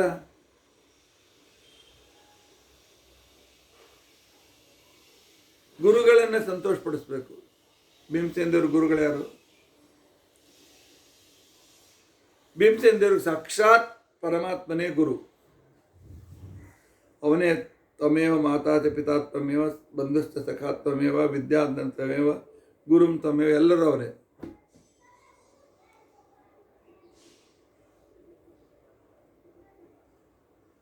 ಆದ್ದರಿಂದಾಗಿ ತನ್ನ ಗುರುವಾದ ಪರಮಾತ್ಮನನ್ನು ಎಂದಿಗೂ ಅಸಮಾಧಾನ ಪಡಿಸಲಿಲ್ಲ. ತನ್ನ ಗುರುವಾದ ಪರಮಾತ್ಮನ ವಿಷಯದಲ್ಲಿ ಅವನಿಗೆ ನ್ಯೂನತೆ ಬರತಕ್ಕಂಥ ಯಾವ ಕೆಲಸವನ್ನೂ ಮಾಡಲಿಲ್ಲ ಭೀಮಸೇನ ದೇವರು. ಭಗವಂತನ ಇಚ್ಛೆಯ ವಿರುದ್ಧ ಭಗವಂತನನ್ನು ಕಡಿಮೆತನ ತೋರಿಸ್ತಕ್ಕಂಥ ಯಾವುದೇ ಕಾರ್ಯಗಳನ್ನು ಅವರು ಸರ್ವತಾ ತಮ್ಮ ಜೀವನದಲ್ಲಿ ಮಾಡಲಿಲ್ಲ.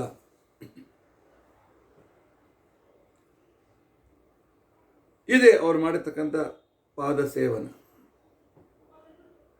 ಮಹಾಭಾರತ ಆತ್ಮನಿರ್ಣಯದ 18ನೇ ಅಧ್ಯಾಯದಲ್ಲಿ ಆಚಾರ್ಯರು ಹೇಳ್ತಾರೆ,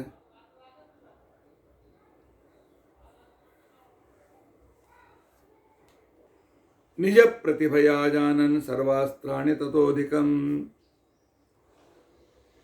ನಾಸ್ತ್ರ ಯುದ್ಧಂ ಕ್ವಚಿತ್ ಭೀಮೋ ಮನ್ಯತೆ ಧರ್ಮಮಂಜಸ. ಪಾಂಡವರ ಕಾಲದಲ್ಲಿ ಹೇಗೆ ಈಗಿನ ಕಾಲದಲ್ಲಿ ಇಂಜಿನಿಯರಿಂಗ್, ಸಾಫ್ಟ್ವೇರ್ ಸಂಬಳ ಜಾಸ್ತಿ ಸಿಗ್ತದೆ, ಎಲ್ಲರೂ ಈ ಲೈನಿಗೆ ಹೋಗಬೇಕು ಅಂತ ಬಯಸ್ತಾರೆ. ಆಗಿನ ಕಾಲದಲ್ಲಿ ಅಸ್ತ್ರವಿದ್ಯೆ ಇವತ್ತಿನ ಆರ್ಟಿಫಿಷಿಯಲ್ ಇಂಟೆಲಿಜೆನ್ಸಿ ಆಗಿತ್ತು, AI ಆಗಿತ್ತು. ಅಸ್ತ್ರವಿದ್ಯೆ, ಶಸ್ತ್ರವಿದ್ಯೆ ಅಲ್ಲ. ಸಣ್ಣ ಒಂದು ಸೂಜಿ ತೆಗೆದುಕೊಂಡು ಅದರಲ್ಲಿ ಬ್ರಹ್ಮಾಸ್ತ್ರ ಆಹ್ವಾನ ಮಾಡಿಬಿಟ್ರೂ ಕೂಡ ಅದು ಮಿಸೈಲ್ ಆಗ್ತಿತ್ತು.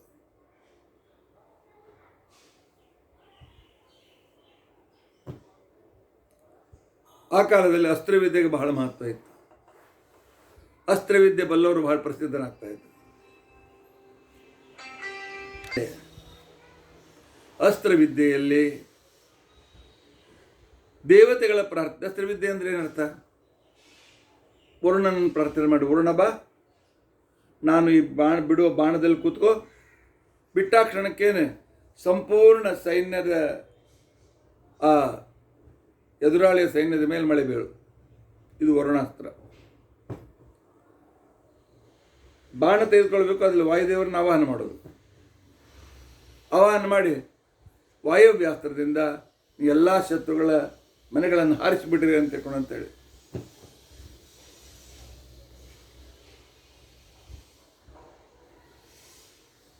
ಈ ರೀತಿಯಾಗಿ ಅಸ್ತ್ರಗಳಲ್ಲಿ ದೇವತೆಗಳಿಗೆ ಪ್ರಾರ್ಥನೆ ಮಾಡಬೇಕು.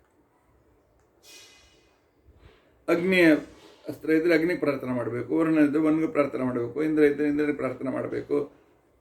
ಆದರೆ ವಾಯುದೇವರು ತನ್ನ ಆರಾಧ್ಯ ದೇವನಾದಂಥ, ತನ್ನ ಗುರುವಾದಂತಹ ಭಗವಂತನನ್ನು ಬಿಟ್ಟು ಬೇರೆ ಯಾರ ಹತ್ತಿರ ಯಾರಿಗೂ ನಮಸ್ಕಾರ ಮಾಡಲಿಲ್ಲ, ಯಾರ ಹತ್ತಿರ ಬೇಡಲಿಲ್ಲ. ಇದು ಗುರುಭಕ್ತಿ. ಗುರುಗಳ ಮಾತು ಪರಮ ಮಾತು, ಕಡೆ ಮಾತು. ಗುರುಳಿದ ಮಾತನ್ನು ಮೀರಲಿಕ್ಕಿಲ್ಲ. ಈ ಗುರುಗಳಿಗಿಂತ ಇನ್ನೊಬ್ಬರು ಗುರು ಶ್ರೇಷ್ಠ ಅಂತ ತಿಳ್ಕೊಂಡಂತೇಳಿ ಗುರುಗಳನ್ನು ಚೇಂಜ್ ಮಾಡಲಿಕ್ಕಿಲ್ಲ. ನಮ್ಮಲ್ಲಿ ನಾವು ಸಮಯಕ್ಕನುಸಾರವಾಗಿ ಚೇಂಜ್ ಮಾಡ್ತೀವಿ.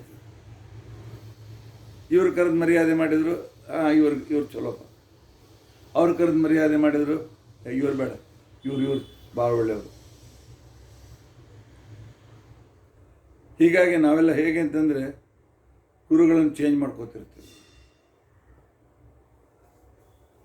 ಭೀಮಸೇನ ದೇವರು ಎಂದೂ ಮಾಡಲಿಲ್ಲ. ಪರಮಾತ್ಮನನ್ನು ಬಿಟ್ಟು ಬೇರೆ ಅವರ ಹತ್ತಿರ ಕೇಳಲಿಲ್ಲ. ಪ್ರಾರ್ಥನೆಯಂತೂ ದೂರ ಉಳಿತು. ಅಗ್ನಿ ಬಾರಪ್ಪ, ಹೋಗು ಸೈನ್ಯವನ್ನು ಸುಟ್ಬಿಡು. ಅಸ್ತ್ರವಿದ್ಯೆಯನ್ನು ಕಲೀಲಿಲ್ಲ. ಇನ್ನು ಸ್ವತಃ ಸರ್ವಜ್ಞರಾದ್ರಿಂದ ಬರ್ತಿತ್ತು. ಸಂದರ್ಭ ಬಂದಾಗ ಅಸ್ತ್ರಯುದ್ಧ ಮಾಡ್ತಿದ್ರು. ಆವಾಗ ಬೇಡೋದೆಲ್ಲ, ಅಗ್ನಿ ಹೋಗ್ ಶತ್ರುಗಳ ಮನೆ ಸುಟ್ಬ, ಹೋಗ್, ವರುಣ ಹೇಳು, ಹೋಗ್ ಮನೆ ಬೆಳೆಸು, ಆಜ್ಞೆ ಮಾಡ್ತಾ ಇದ್ರೆ ಹೊರತು ಯಾಚನೆ ಮಾಡಲಿಲ್ಲ. ಯಾಕೆ? ತನ್ನ ಗುರುಗಳನ್ಕಿಂತಲೂ ಬೇರೆಯವರನ್ನು ದೊಡ್ಡವರನ್ನು ತಿಳಿದುಕೊಳ್ಳಿಲ್ಲ ನಾವು. ಅದು ಏನಿತ್ತು, ಹಾಗೆ ಇದ್ದ ಸತ್ಯವನ್ನು ತಿಳ್ಕೊಂಡಿದ್ದಾನೆ. ಅದರ ತಾರತಮ್ಯ ತಿಳ್ಕೊಳ್ಬಾರ್ದು ಅಂತ ತಿಳ್ಕೊಂಡ ಅರ್ಥಲ್ಲ. ಹಾಗಾದ್ರೆ ಆಚಾರ್ಯ ನಿಮ್ಮನ್ನು ಗುರುಗಳಂದಿದ್ದೀವಿ, ಹಾಗಾದ್ರೆ ಸತ್ಯಾತ್ಮ ನಮಸ್ಕಾರ ಮಾಡೋದು ಬೇಡ ಅಂತಂದರೆ ನಮಗಿಂತ ಭಾಳ ಉತ್ತಮರು ಮಾಡಲೇಬೇಕು. ತಾರತಮ್ಯ ಅನುಸಾರವಾಗಿ ಮಾಡಲೇಬೇಕು. ಆದರೆ ತಮ್ಮ ಅರ್ಥ ಮಾಡಿಕೊಳ್ಳೋ ಯೋಗ್ಯತೆಯೂ ಬೇಕಾಗ್ತದೆ. ಇಂಥ ಸಂದರ್ಭದಲ್ಲಿ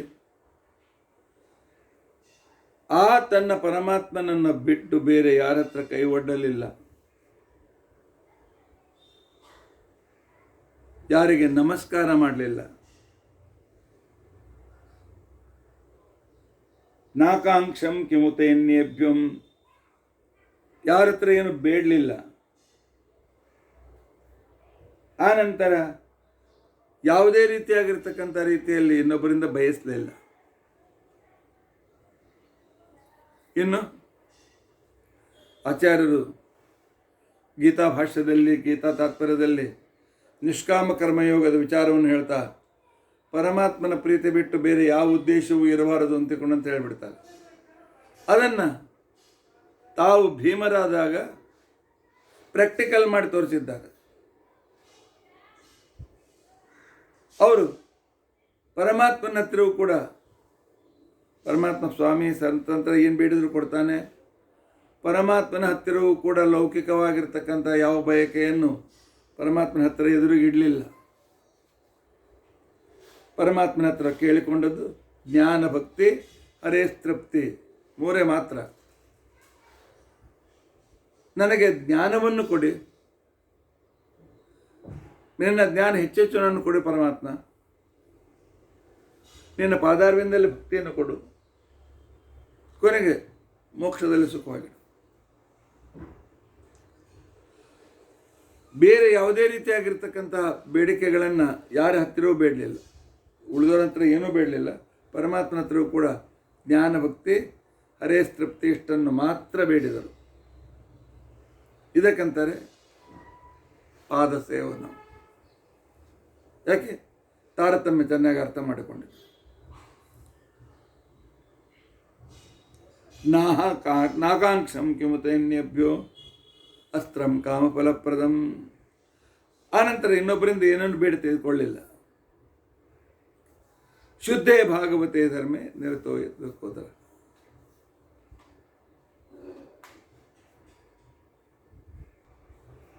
ಒಂದು ದಿವಸ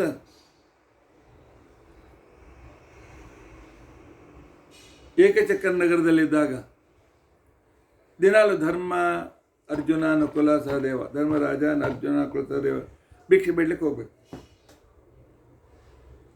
ಅವರು ತಂದ ಭಿಕ್ಷೆ, ಅನ್ನ, ರೊಟ್ಟಿ ಇತ್ಯಾದಿಯರು ಎರಡು ಭಾಗ ಮಾಡ್ತಾರೆ. ಒಂದು ಭಾಗ ಪೂರ್ತಿ ಭೀಮಸೇನ ಕೊಡ್ತಿಲ್ಲ. ಉಳಿದಾರ್ಧ ಭಾಗದಲ್ಲಿ ಉಳಿದ 4 ಮಂದಿಗೆ ಹಂಚ್ತಾ ಇಲ್ಲ. ಇದನ್ನು ಕೆಲವು ದಿನ ಅಬ್ಸರ್ವ್ ಮಾಡಿದ ಉಳಿದ ಮಕ್ಕಳು ತಕರಾರು ಮಾಡಿದ. ಅವನಿಗೆ ಭಿಕ್ಷಾ ಕಳ್ಸಂಗೆ ಇಲ್ಲ. ನೀವು ಭಿಕ್ಷೆ ಬೇಡಿಕೊಂಡು ನಾವು ಬರಬೇಕು. ನಾವು ತಂದದಲ್ಲಿ ಪೂರ್ತಿ ಅರ್ಧ ಅವನಿಗೆ ಕೊಟ್ಬಿಡ್ತೀವಿ. ಒಂದು ದಿವಸ ಅವನಿಗೆ ಭಿಕ್ಷೆ ಕಳಿಸು.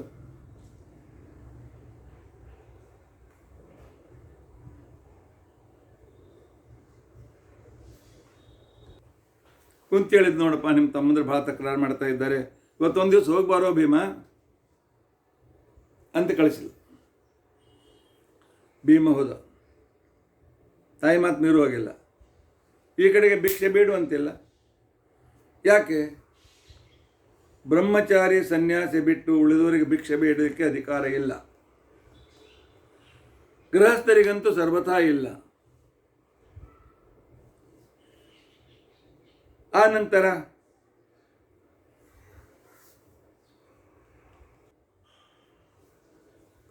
ಸರ್ವಥಾ ಭಿಕ್ಷೆ ಬೇಡಲಿಕ್ಕೆ ಅಧಿಕಾರ ಇಲ್ಲ. ಭಿಕ್ಷೆ ಬೇಡಲಿಕ್ಕೆ ಬ್ರಾಹ್ಮಣರಲ್ಲೂ ಕೂಡ ಗೃಹಸ್ಥರಿಗೆ ಇಲ್ಲ. ವೈದಿಕ ಬ್ರಾಹ್ಮಣರಿಗೆ ಮಾತ್ರ ಭಿಕ್ಷೆ ಬೇಡಲಿಕ್ಕೆ, ಅದು ಬ್ರಹ್ಮಚಾರಿ ಮತ್ತು ಸನ್ಯಾಸಿ ಆದಾಗ ಮಾತ್ರ.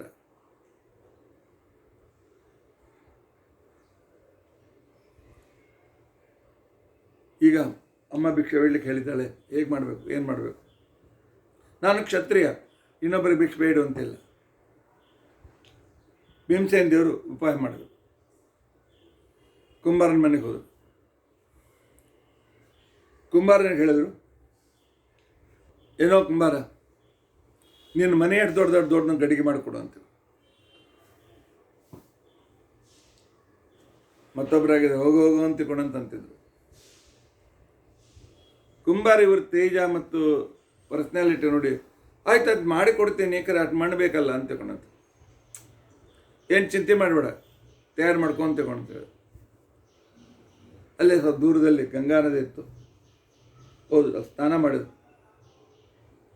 ಸ್ನಾನ ಮಾಡಿ ಉಸುಕ್ ಬದುಕು ತರಿಸಿ ಮಣ್ಣಿನ ದೊಡ್ಡ ಕೆಸರನ್ನು, ಗುಡ್ಡದಂಥ ಕೆಸರನ್ನು ತೆಗೆದುಕೊಂಡು ಆ ಕುಂಬಾರ ಮನೆಗೆ ಎದುರಬೇಕು. 2 ನಿಮಿಷದಲ್ಲಿ ಕುಂಬಾರ ಮನೆ ಎದುರಿಗೆ ಒಳ್ಳೆ ಗಟ್ಟಿ ಹಸಿ ಮಣ್ಣಿನ ರಾಶಿ ಬಿತ್ತು.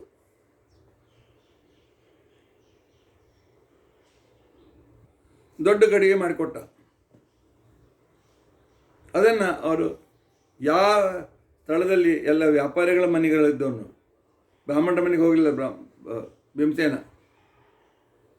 ಈ ವೈಶ್ಯರ ಮನೆಗಳೇನಿದ್ದು ಒಳ್ಳೆ ಸಿರಿವಂತರು, ದೊಡ್ಡ ದೊಡ್ಡ ಮಲ್ ಕಟ್ಕೊಂಡಿದ್ರು ಅವರೆಲ್ಲ ವ್ಯಾಪಾರಿಗಳು. ಆ ಓಣಿಗೆ ಹೋಗಿದೆ.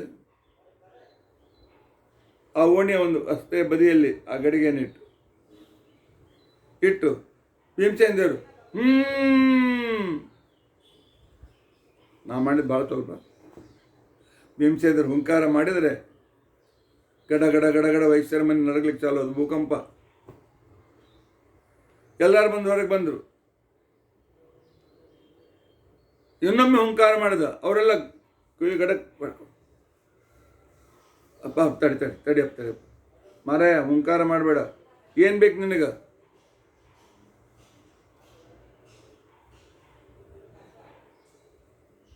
ಬ್ರಾಹ್ಮಣರಿಗೆ ಊಟಕ್ಕೆ ಹಾಕ್ಲಾರ್ದೆ ಊಟ ಮಾಡ್ಲಿಕ್ಕೆ ಹತ್ತೀರಿ, ಬ್ರಾಹ್ಮಣ ಊಟಕ್ಕೆ ಸಲುವಾಗಿ ಏನು ಹಾಕಬೇಕಾಗಿದೆ, ಆ ಟ್ಯಾಕ್ಸ್ ಅದು ದಿನ ಕೊಡಲಿಕ್ಕೆ ಬೇಕು ನೀವು, ಅದನ್ನು ಈ ಪಾತ್ರೆಯಲ್ಲಿ ಹಾಕ್ರಿ ಅಂತ ಕೊಡಂತ ಹೇಳಿದ. ಆಗ ಅದನ್ನು ತಂದು ಅಮ್ಮನಿಗೆ ಕೊಟ್ಟ. ಮುಂದಿನ ಧರ್ಮರಾಜರುಗಳು ನೀವು ಭಿಕ್ಷಕ್ಕೆ ಹೋಗಬೇಡಪ್ಪ, ಸುಮ್ಮನೆ ಆಗಿರು ಅಂತ ಕೇಳಿದ್ರೆ ಆ ಮಾತು ಬೇರೆ.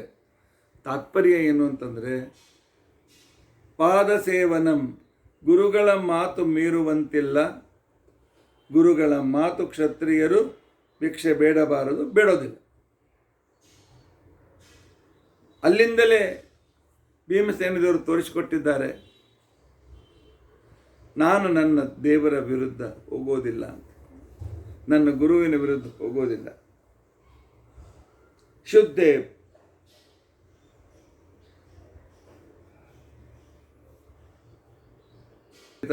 ಶುದ್ಧೇ ಭಾಗವತೆ ಧರ್ಮೇ ನಿರತೋ ಯತ್ ಪ್ರಕೋದರ. ಶುದ್ಧ ಭಾಗವತ ಧರ್ಮ ತನ್ನ ಗುರುಗಳಿಗೆ ಪ್ರೀತಿ ಆಗೋದು, ಗುರು ನಿಜದ ಪರಮಾತ್ಮನಿಗೆ ಪ್ರೀತಿ ಆಗೋದಕ್ಕೋಸ್ಕರ. ಪರಮಾತ್ಮನ ತನ್ನ ಗುರುಗಳ ವಿರುದ್ಧ ಎಂದು ಜೋರಾಗಿ ಮಾತನಾಡಲಿಲ್ಲ. ನಮ್ಮಲ್ಲಿ ನಾವು ಎಷ್ಟೋ ಸಲ ಗುರುಗಳ ಜೊತೆ ಜಗಳಾಡ್ತೀವಿ.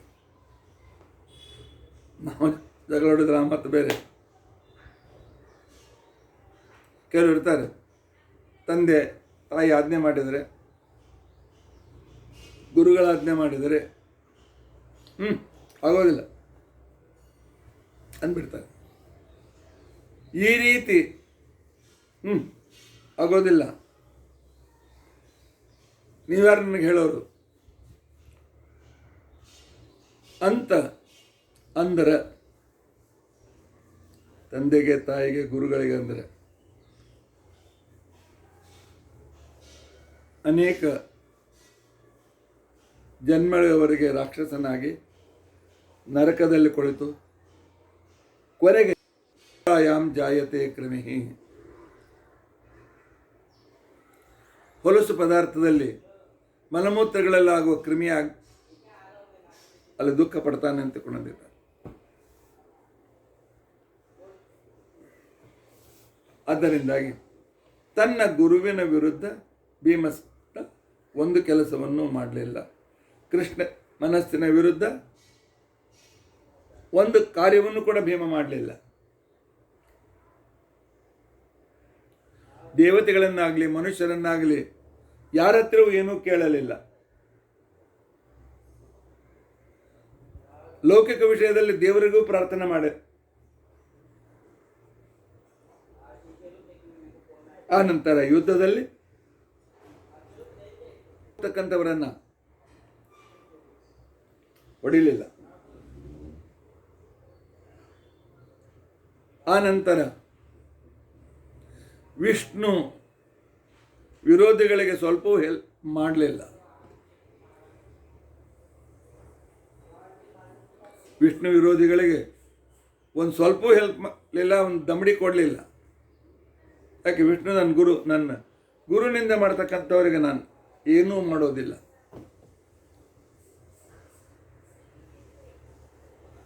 ಇನ್ನು